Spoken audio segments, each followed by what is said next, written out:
હવે સ્વાધ્યાય 3.20 અવકાશમાં કોઈ સ્વૈચ્છિક ગતિ માટે નીચે આપેલા સંબંધો પૈકી કયો સંબંધ સાચો છે? એ v સરેરાશ બરાબર half into v at t1 વત્તા v at t2. B v સરેરાશ બરાબર r at t2 minus r at t1 ભાગ્યા t2 minus t1. C r at t બરાબર r at 0 time plus v at 0 time into t plus half a t square. D v at time t that is v0 plus at. E a સરેરાશ બરાબર v at time t2 minus v at time t1 upon t2 minus t1. અહીં સરેરાશ મૂલ્ય t1 થી t2 સમયગાળા માટે સંબંધિત ભૌતિક રાશિનું સરેરાશ મૂલ્ય છે.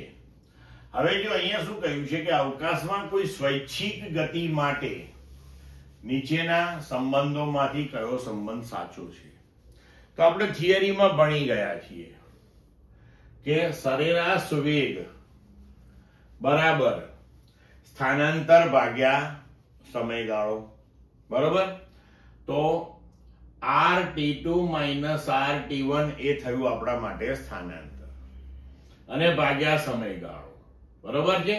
એટલે કોઈ સ્વૈચ્છિક ગતિ માટે આ સંબંધ સાચો છે, કારણ કે થિયરી પ્રમાણે સરેરાશ વેગ એટલે સ્થાનાંતર ભાગ્યા સમયગાળો. હવે તેવી જ રીતે આપણે વિચારીએ તો સરેરાશ પ્રવેગ બરાબર વેગનો ફેરફાર ભાગ્યા સમયગાળો. તો આ સૂત્ર પણ કોઈ પણ સ્વૈચ્છિક ગતિ માટે સાચું છે.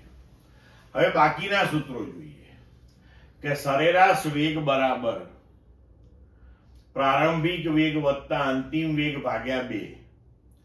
આ કોઈ પણ સ્વૈચ્છિક ગતિ માટે નથી મળતું આપણને. આ ક્યારે મળે છે?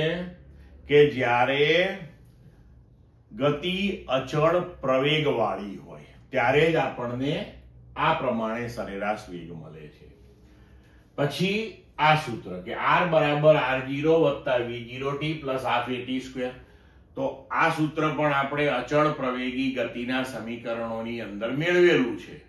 એટલે કોઈ પણ સ્વૈચ્છિક ગતિ માટે નથી, માત્ર અચળ પ્રવેગી ગતિના કિસ્સામાં જ એ સૂત્ર સાચું છે. તે જ રીતે v બરાબર v0 વત્તા at. તો આ સૂત્ર પણ અચળ પ્રવેગી ગતિ માટે જ સાચું છે, કોઈ પણ સ્વૈચ્છિક ગતિ માટે સાચું નથી.